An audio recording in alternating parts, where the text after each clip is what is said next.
Sebagaimana sabda Nabi SAW. Apa kata beliau? Fa wallahi mal faqru aksha alaikum. Walakinni aksha an tubsata dunya alaikum kama busitat ala man kana qablakum. Fatanafasuha kama tanafasuha wa tuhlikukum kama ahlakatsu. Artinya, demi Allah, bukan kefakiran aku takuti ke atas kamu sekalian. Tetapi aku takuti akan dibantangkan dunia ke atas kamu sebagaimana yang telah dibantangkan ke atas mereka sebelum kamu. Dan kamu akan berlomba-lomba memperolehnya sebagaimana mereka berlomba-lomba untuk memperolehnya. Ia akan menghancurkan kamu sebagaimana ia telah menghancurkan mereka. Sabda Rasulullah lagi, Idza adamat ummatid dunya nujat mi haibatul Islam.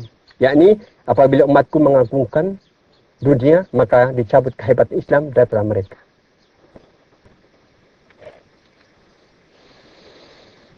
Kenapakah? Kalau umat Islam mengagungkan dunia serta berlomba-lomba untuk memperolehnya, akan menjadikan mereka hancur serta hina dan tidak disegani lagi. Ada 3 sebab. Pertama, orang yang telah jatuh cinta dengan dunia, hubud dunia, mereka tidak akan membelanjakan harta kekayaan mereka di jalan Allah untuk mencari keredaannya, seperti menunaikan zakat, bersedekah, menolong orang-orang dalam kesusahan dan orang-orang yang memerlukan, serta berbuat kebajikan kalau ia tidak menguntungkan diri mereka sendiri. Dengan ini, nasib umat Islam tidak terbela.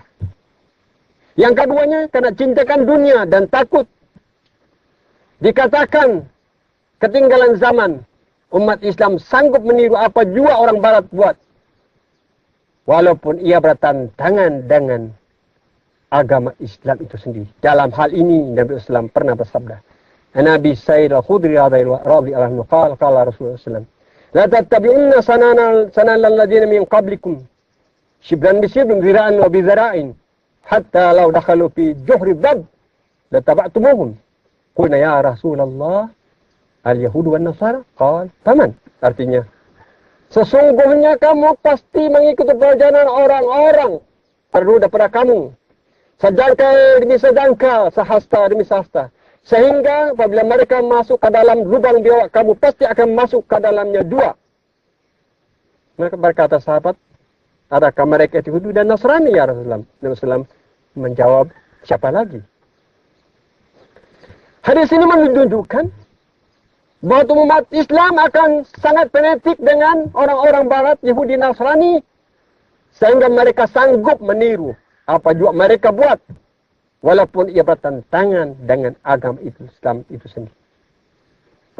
Bahkan umat Islam berbangga dengan budaya Barat. Umat Islam telah meniru orang-orang Barat sama ada dari segi kelakuan, cara berpakaian, cara makan dan minum, cara bergaul dan cara berpikir.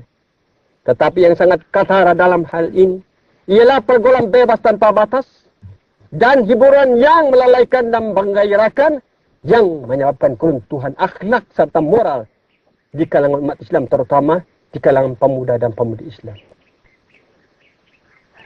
Hari ini, kalau ada umat Islam yang meniru atau mencontohi Nabi SAW sama ada di segi kelakuan, cara berpakaian, cara makan dan minum, cara bergaul dan berpikir, mereka menganggap sebagai orang yang kolot, orang yang ketinggalan zaman, orang yang jumud.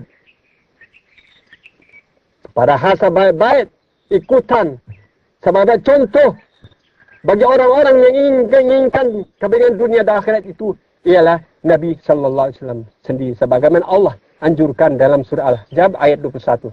A'udzubillahi minasyaitonir rajim. Bismillahirrahmanirrahim. Laqad kana lakum fi Rasulillahi uswatun hasanah liman kana yarjullaha wal yawmil akhir wa dzakarallaha katsira.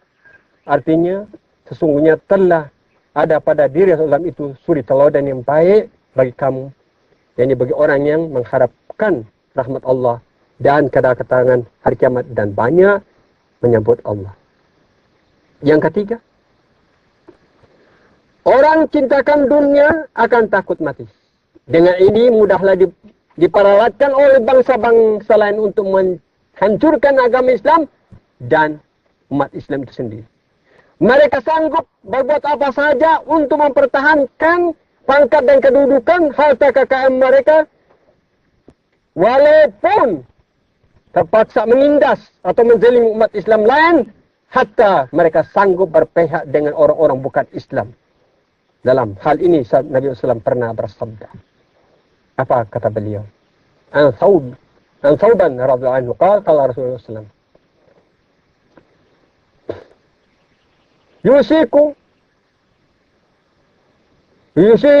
الأمر أن تدع عليكم كما تدع أكلة إلى قصته. وقال قائل أو من قلة نحن يومئذ قال بل أنتم يومئذ كثير ولكنكم غصان كغصاء السيل ولينزعن الله من صدور عدوكم المحبة منكم وليقذفن الله في قلوبكم الوهن. فقال قائل يا رسول الله وما الوهن؟ قال حب الدنيا وكراهة الموت. Itu dia. Apa artinya? Akan datang satu masa umat lain akan memperebutkan kamu sebagaimana orang yang lapar yang merebutkan makanan dalam hidangan. Mereka berkata seorang, apakah lantaran jumlah kami sedikit pada waktu itu? Jawab Nabi SAW, bahkan kamu pada waktu itu banyak, kan tetapi kualiti kamu ibarat buih yang terapung di atas air bah. Dan Allah Subhanahu wa Ta'ala akan mencabut kehebatan kamu dari dada musuh-musuh kamu, dan Allah akan mencampakkan al-wahn, yaitu kelemahan dan kehinaan. Berkata seorang, ya Rasulullah, apakah itu al-wahn? Rasulullah menjawab, cintakan dunia, takut akan mati. Itu dia, cintakan dunia dan takut akan mati.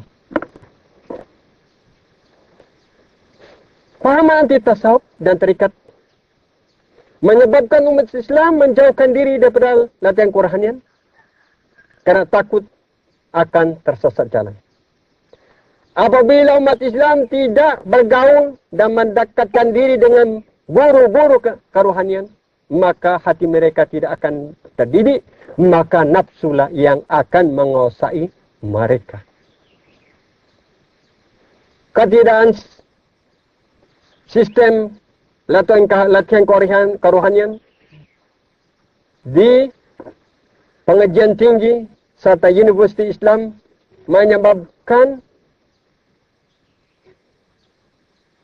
orang-orang ulama dan intelek Islam yang keluar daripada universiti atau pengajian tinggi ini hanya alim pada lidah, tetapi hati mereka kosong daripada ma'rifatullah. Mereka hanya dapat mengajar ilmu pengetahuan semata-mata, tetapi tidak boleh mendidik jiwa umat Islam. Justru itu, makin banyak ulama, makin rosak umat Islam.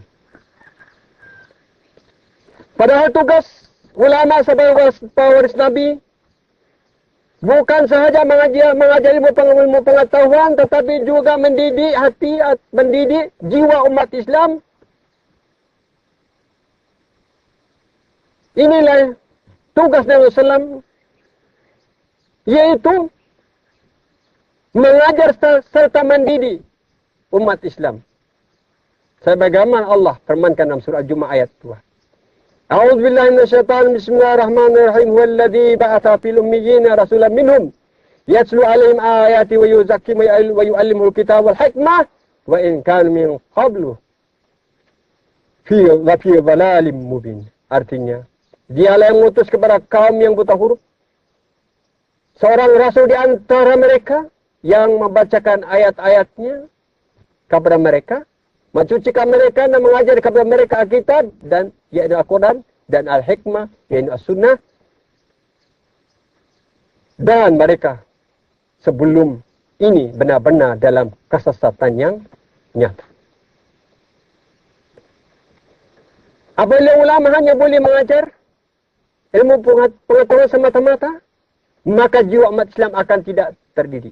Maka apabila umat Islam menjadi pemimpin sedangkan hati mereka tidak dididik, maka rosaklah pimpinan mereka. Maka apabila ulama dan pemimpin rosak, maka rosaklah masyarakat umat manusia. Sebagaimana sabda Nabi SAW, sinfani min ummati idza saluhu saluhan nas wa idza fasadu fasadan nas al-umara wal fuqaha. Artinya, dua golongan dari umatku apabila mereka baik, niscaya baiklah seluruh umat manusia, dan apabila mereka rosak, maka rosaklah umat manusia seluruhnya. Iaitulah pemimpin dan ulama. Saudara-saudara sekalian dihormati, negara Islam bukan miskin, tetapi adalah kaya raya. Allah Subhanahu wa taala telah mengurniakan kepada mereka berbagai sumber kekayaan, sama ada di laut maupun di darat. Namun demikian majoriti penduduk umat Islam adalah miskin belaka. Ini kenapa? Oleh kerana pemimpin umat Islam yang tidak dapat didikan kerohanian, maka mereka telah menyalahgunakan pangkat dan kedudukan harta kekayaan negara untuk kepentingan mereka sendiri, untuk kepentingan segelintir manusia. Maka nasib rakyat tidak terbela. Yang miskin bertambah miskin, yang kaya bertambah kaya. Dengan penguasaan ilmu padu kifayah semata-mata tanpa didikan kerohanian, menjadikan umat Islam hina dan ditindas. Adakah jalan lagi bagi umat Islam kembali menjadi mulia serta disegani oleh bangsa-bangsa lain? Kalau ada, bagaimana caranya? Maka caranya ialah kita umat Islam hendaklah kembali kepada Allah SWT dengan bertaubat serta berpegang teguh dengan agama Islam. Sebagaimana firman Allah SWT dalam surah Zumar ayat 54. A'udzubillahi minasyaitonir rajim. Bismillahirrahmanirrahim. Wa anibu ila rabbikum wa aslimu lahu min qabli ya'tiyakumul adzabu tsumma la tunsarun. Artinya, kembalilah kamu kepada Tuhan kamu dan berserah dirilah kepadanya sebelum datang kepada kamu ajab, kemudian kamu tidak dapat ditolong lagi.